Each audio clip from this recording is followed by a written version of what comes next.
All right, check out my new shot. I just picked up the 28mm f2 prime lens for 300 bucks Canadian, which in terms of full frame lens prices is peanuts. But is this any good? Is this a massive upgrade from the kit lens? Well, that's what I want to figure out today. We're all told kit lenses are expensive paperweights. Are they really? Even for us amateurs who couldn't notice chromatic aberration if it bit us in the butt, all I want is for my YouTube videos to look as good as possible with as much creamy bokeh possible at a reasonable price. Reasonable price. That's it. Okay, is this the 28mm prime lens?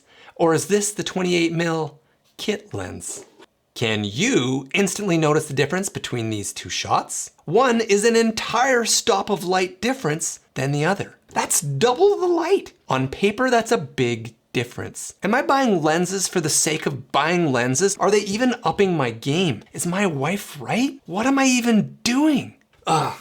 Okay, as some of you know, I have recently upgraded my camera to a full-frame Sony a7 IV. It's awesome, and I'm still loving it. The reason I bought it is because I shoot my videos in my house that has very low lighting. My studio is usually dark, and my house where I usually shoot B-roll is dark. In a previous video, I tested a full-frame camera versus an APS-C one, and the full-frame was far superior in low lighting. So right away, I've been really happy with the jump to full frame and noticed the difference in my videos and working with my files. What isn't as big of a difference as I thought though, are the lenses. Hear me out. I got a sweet deal for the Sony a7 IV used, and while I wouldn't usually pay extra for it, this deal came with the kit lens. In the past, when I tested out my old Sony a6400 with the kit lens at 16mm versus a really wide open Sigma 16mm, the prime lens blew the doors off the kit lens. Because every stop of light on a crop sensor camera, especially in low light, is a big deal. So of course I assumed this would be the same with every camera, but it doesn't seem to be. These new full-frame mirrorless cameras seem just bonkers with their light sensitivity. And well, it seems my addiction to wide open lenses isn't proving to be as beneficial as I originally thought. When I tested the difference between the kit lens and a wide open f1.8 prime lens on the Sony a7 IV in my other video,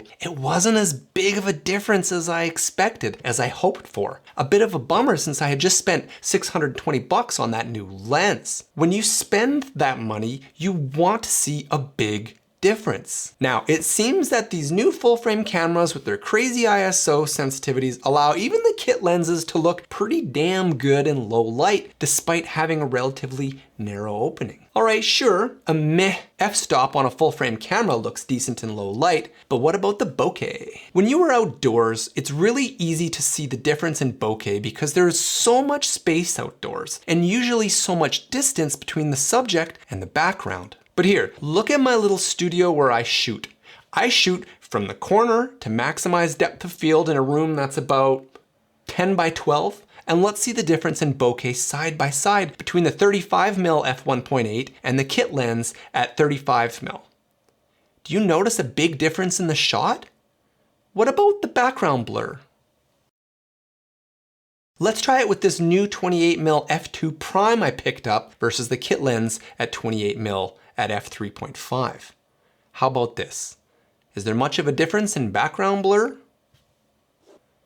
See, to be honest, it's not as big of a difference as I expected, despite being over an entire stop of light difference. So sure, the kit lens has to bump up the ISO to what, 1250, 1600? But even then, it's not that noisy of a shot. And the bokeh difference between f3.5 and f1.8 isn't as crazy in smaller spaces as I thought, since you can't get huge separation.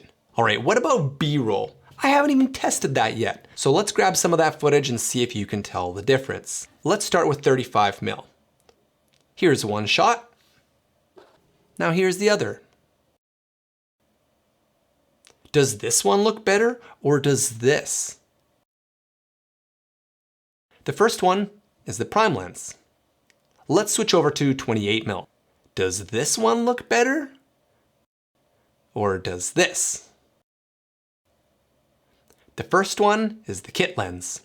Sure, there's a difference, but if I showed footage like this on my channel, would you still watch it or think, psh, this is disgusting, I gotta downvote this sucker? Okay, what's the point of all of this? Well, look, all I'm trying to do on this channel is learn. I've learned from people online, but now it's time to learn for myself. Everybody and their dog says kit lenses are garbage. I'm starting to think maybe they aren't so bad. Look, I'm not a professional. Prime lenses are clearly better, especially in really low light or if you want super creamy bokeh when you have lots of space. But if you're shooting indoor videos like me most of the time, the extra $1,000 I've spent on prime lenses, I just don't know if it was worth me rushing out to get those when I compare the quality side by side to the kit lens I already have. A kit lens which does offer some versatility with its reach. That's $1,000 you could be spending on more lighting or audio, or money to save up and buy the perfect lens. In this video, all I wanted to show you was that for those of us who want to make talking head shots on YouTube, along with some B-roll footage to complement those videos, that yes, full-frame cameras are worth the upgrade, but cheaper prime lenses might not be as big of an upgrade as you expected. Maybe not worth rushing out to buy on day one. Know what I mean? Based on the testing I've done, I would rather have a full-frame camera with a kit lens than a crop sensor APS-C with a wide-open prime lens. Of course, I want the best of the best lenses, and one day they will be mine. But will they magically make my content that much better? I'm starting to think the difference for someone like me who doesn't truly know what I'm doing isn't as big of a difference as I thought. For someone skilled or someone who needs a fixed aperture zoom lens for their job, hey, I get that. Spend the money right away. But for us YouTubers, maybe kit lenses aren't the worst thing in the world to start on, especially if they allow your budget to invest in the better camera.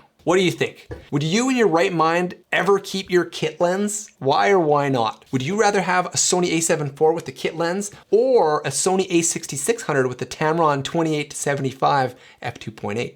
For me, I'm not sure what I'm gonna do yet. I'm almost thinking of selling my prime lenses and saving up for a juicy lens I really want. Maybe the high value Tamron 28-75, although to be honest, I want a bit wider. I think at least 24mm would be sweet. Maybe the Sigma 24-70? Will the autofocus be good enough on that for video? And actually that Tamron 20-40 looks really cool to me, but it's over $1,000. Oh, and it's only f2.8. Even after this entire video, I'm still a sucker for those low numbers. Why can't all lenses be f1.4? Is 2.8 good enough for talking headshots? Have I learned anything? Okay, to summarize this video, the difference in light between f2.8 versus f1.8, which is 1 1/3 stops, isn't as big of a difference as I'd hoped it would be for talking headshots. It is different, but is it $600 better?